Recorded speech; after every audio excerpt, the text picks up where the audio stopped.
7 o'clock. Welcome back. It's time for the Community Cafe, and we're joined in studio by Kelly Marquez. She is CTE Digital Photo and Yearbook.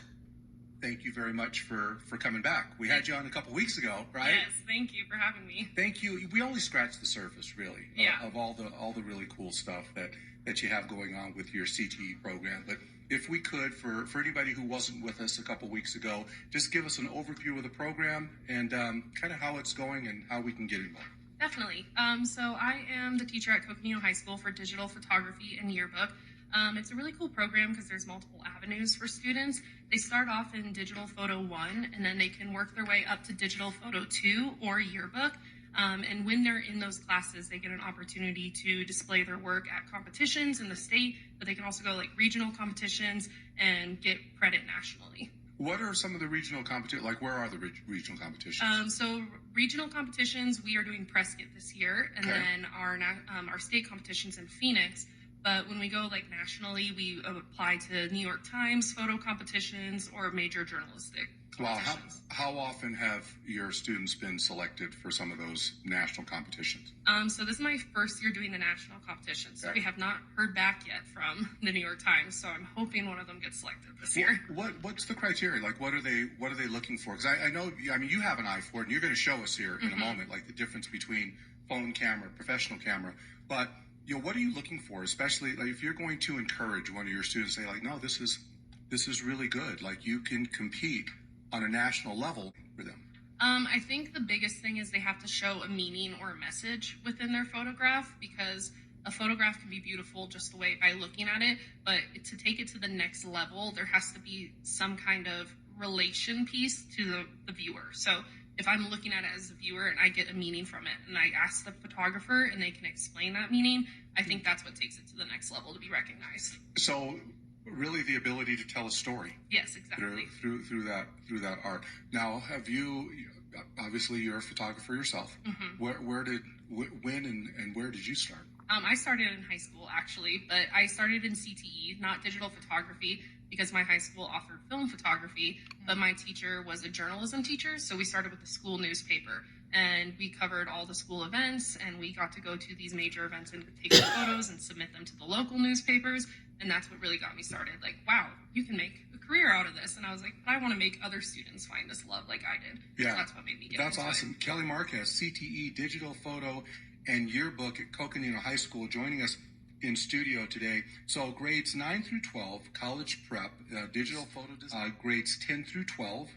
And then after that, isn't there, if I remember correctly, there's like an advanced course also, right? Yes, so we have a digital photo 3, which is also built into digital photo 2, but they just take it to the next level and they actually get to help supervise the digital photo 2 kids and kind of like recreate their assignments with them and build upon it. And then the yearbook is kind of like the advanced class of it all. So if they want to get their work published even more, they would go into the yearbook route. About how many students in your classes? So for photo 1, I think we have about 86 this year. And then photo 2, we're at 25. And then photo 3, we're only at 5. And then yearbook, we're at 25. Can anybody do it? Yes, anybody can. So anybody can go from amateur photographer to somewhat professional. I mean, because I always wonder, like, if it takes like I know there's the trained eye, there's trained and untrained, but is it really a skill that any of us can develop? Because all of us can't sing. Okay, you know what I mean? Yeah. Everyone can't act. Okay, Yeah. So in other areas of artistic expression, there has to be some innate gifting in it in order to be able to take it to the next level. Is that the case with photography as well? I think it's a mix of both, because sometimes there will be students who come in and they just have the natural eye for it, and you teach them something and they get it in like 2 seconds and then they push it farther than you ever thought they could. And then there's some kids who come in and they are more analytical and they think like really intensely on the rules. And so they can do it too. They just have to be able to like push themselves out of their comfort zone to try to get creative with it. But I think everybody put that level of effort in to push yourself in an artistic direction. All right, so let's talk about, because when we were on the phone, and because all of us now are amateur photographers that can produce some pretty close to professional quality work just by taking out our little pocket computer, our cell phones, right? Yep. Okay. And some phones have better cameras than others, but honestly, we can do it. We can even erase people out of the photographs if we want to, clean them up and whatnot. So walk me through the difference between what I can do on my phone and what I need professional equipment to do. Yeah, so I actually had a project like this. When we had that conversation, my Photo 2 kids listened on the radio and were like, hey, can we do this? And I was like, yeah, let's do it and show them. So they actually did an assignment where they took a phone photo and then they took the exact same photo on their camera and we put them side by side in Photoshop and we measured the width, the height, and the resolution. And we measured it in pixels. So our cell phone photo, the width is 3,024 pixels and the height is 4,032, which sounds super big. Like we're like, that's a big number. Yeah. And our resolution is 72. But the moment you go over to the camera photo, it pretty much doubles. So that width, instead of being 3,000, it is 6,960. And then our height, because this is a horizontal photo, is 4,640. But the resolution is really the biggest jump. So if you look at the resolution, it's 300. Yeah. So you go from a 72, and that's triple the amount of the resolution. And so that really shows when you zoom into the photograph. Yeah, well, and you can absolutely see the difference in the definition in the photograph. All right, so you said something there that's kind of fun. So we had this conversation last time, and then guess what, Monica? We made it into the curriculum. I mean, that's a huge step. That feels pretty good for the show. I mean, we became an assignment. Okay, that's pretty cool. So now, okay, so here we have this transition from I think I'm a photographer with my phone to no, this is what you. That's good, but this is what you can do. Okay, so now I'm intrigued. Like I want to go out and I want to get more equipment. I want to be able to take better pictures. So once we get to that place, okay, so we're thinking more professionally than we are just I'm an amateur professional. Okay, now what needs to happen in terms of their creativity, their ability to see this difference? What has to happen now for them actually to be competition ready?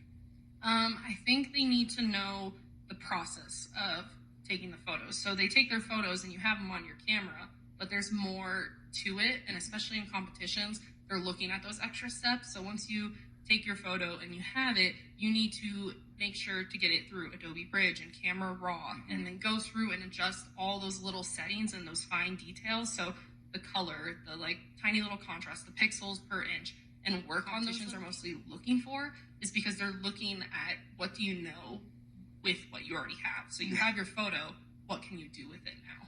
Kelly Marquez, she is the instructor, CTE instructor, digital photo yearbook at Coconino High School, visiting with us in studio.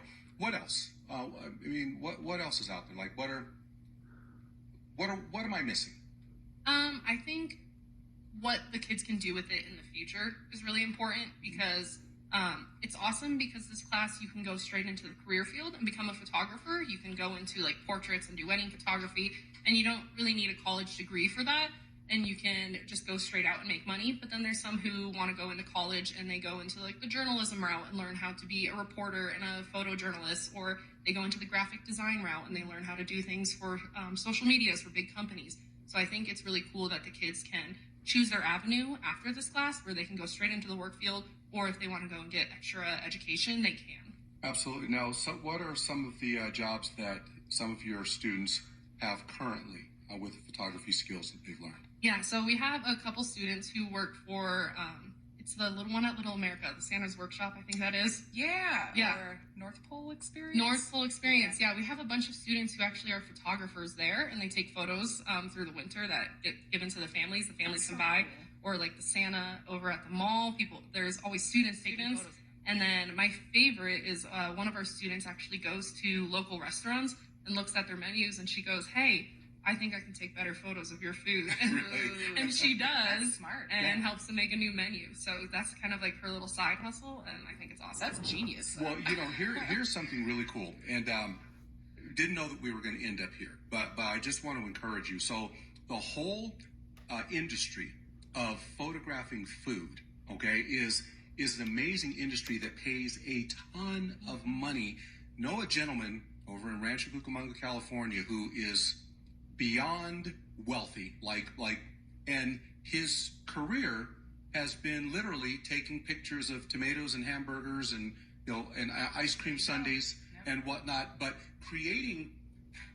It's amazing. Like, when you really break down what he does, creating the whole thing, the backdrop, the moment, the sweat on it, and all of the stuff that maybe isn't even food that you're using to look like food, to photograph it to look food, and he has become a multi-millionaire taking pictures of food. Yeah, food photography is on another level. They like what you said, they spray the sweat on it, or they drop the Oreo into the milkshake and get the perfect photo right when it's happening. It's another level, and you can be very successful doing that. Absolutely. All right, so we're encouraging someone out there to take pictures of food. Okay. Yes. It is a very lucrative field. Kelly, thank you so much for the time that you spent. Did we get everything? I think so. I think we covered it greatly. I think we did. Yeah. I think we did. All right, now and we're all going to do better than just our cell phone amateur photography going forward. Thank you so much. No really problem. Appreciate your time. ABC News is next. This is The Legend 93.